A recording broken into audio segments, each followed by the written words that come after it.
Os judeus. Muitos judeus perderam facilidade em se comunicar, de ler e ouvir o hebraico. Portanto, uma tradução do Antigo Testamento como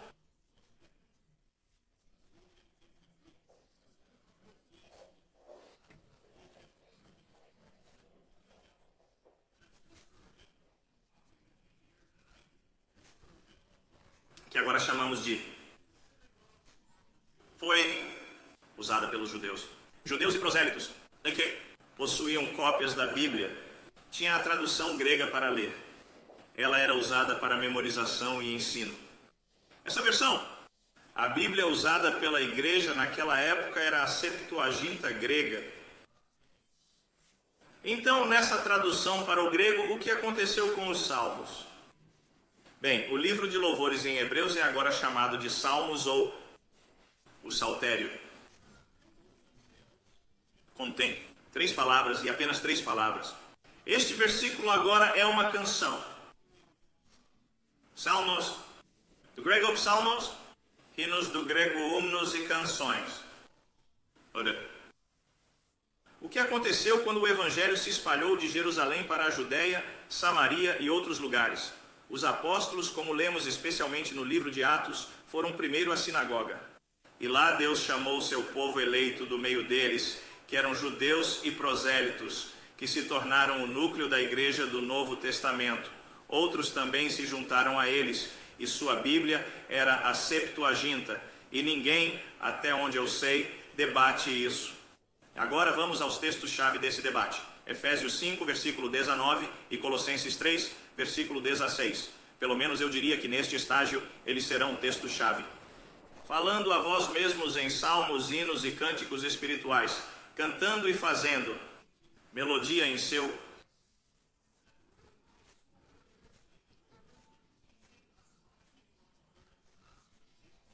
que o Senhor esteja no seu coração abundantemente, lhe instruindo e admoestando uns aos outros com hinos espirituais, cantando, com graça em seu coração, para o Senhor. A pergunta é, o que significa? O que significa salmos, hinos e cânticos espirituais? Basicamente mais. Como vamos determinar o que se entende por salmos, hinos e cânticos espirituais?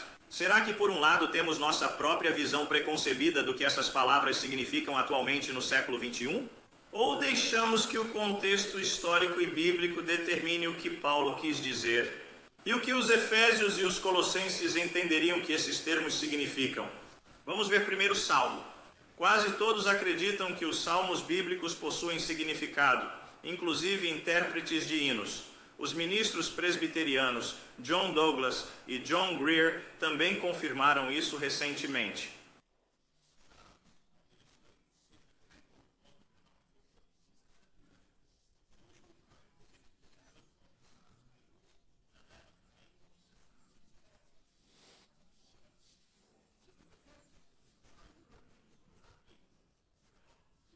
Salmos, obviamente, é o título desse livro canônico na Septuaginta, os Salmos de Halel.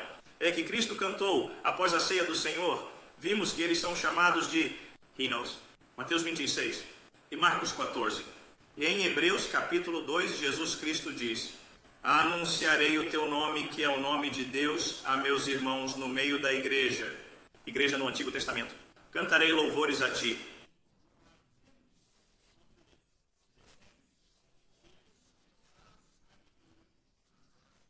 Ou inarei a ti. Essa é uma citação do Salmo 22.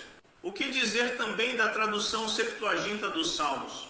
A palavra hino aparece 6 vezes nos Salmos próprios. Além disso, na Septuaginta, segundo Samuel 1 e 2, Crônicas e Neemias, há cerca de 16 exemplos, no qual os salmos são chamados de hinos ou canções, e o canto deles é chamado de hino. Filo, um judeu que vivia no Egito por volta de 40 d.C., é apenas um exemplo secundário da maneira como a palavra era usada naquela época. Frequentemente se refere e designa certos.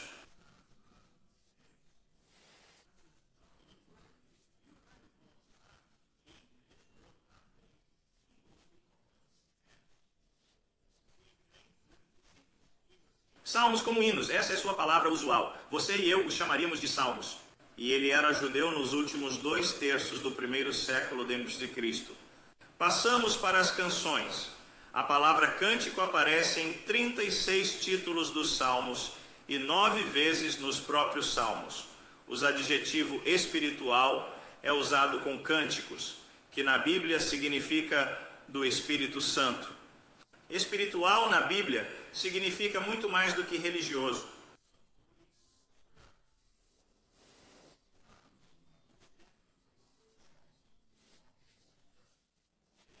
Aqui estão as músicas do Espírito Santo, músicas inspiradas ou sopradas por Espírito Santo como sua palavra.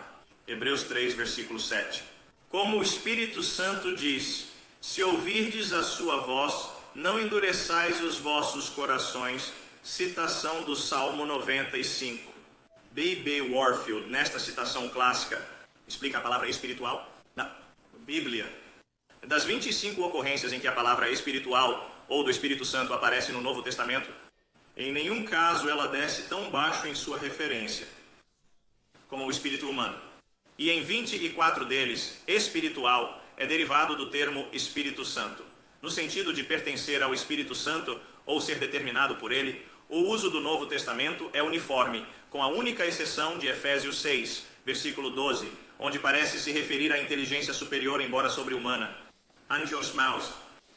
A tradução para ela, em cada caso, é dada pelo Espírito, dirigida ou determinada por ele. Agora, esse adjetivo espiritual ou do Espírito Santo certamente qualifica a palavra canções. É possível qualificar salmos, hinos e canções seguindo a gramática grega, mas não vou insistir nisso. O importante é que qualifica as canções. Alguém poderia interpretar que significa cantar para si mesmos, salmo após salmo. Porém, a Bíblia está cheia de trios, como milagres, maravilhas e sinais, conforme Atos 2:22. Jesus Cristo foi aprovado através de milagres, maravilhas e sinais. Deus perdoa a iniquidade, a transgressão e o pecado, como diz Êxodo 34:7. Essas três palavras, salmos, hinos e cânticos, são usadas.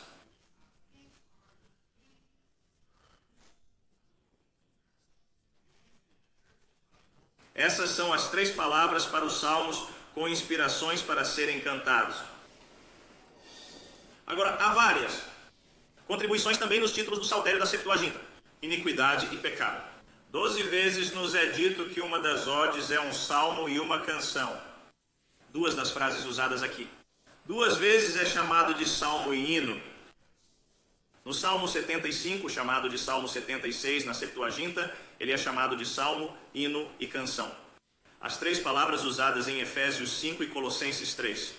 Essa combinação de cantar e fazer melodia em salmos, hinos e cânticos espirituais. Cantar e fazer melodia em Efésios 5 é núme compresso em diferentes formas no saltério da LXX. Agora, com essas odes inspiradas, o cristão está bem equipado para cumprir o chamado do texto, para ensinar e admoestar um ao outro. É isso que fazemos ao cantar, de acordo com a Bíblia. Pelo menos isso é parte disso, ensinar e admoestar. E uma das palavras usadas nos títulos dos salmos é mastio, que a maioria considera significar algo assim: ensinar ou instruir. E o conteúdo dos salmos, os 150 salmos, nos dá muitos ensinamentos. A admoestação. Quanto mais cantarmos os salmos, perceberemos que Deus nos admoesta: confie no Senhor e faça o bem.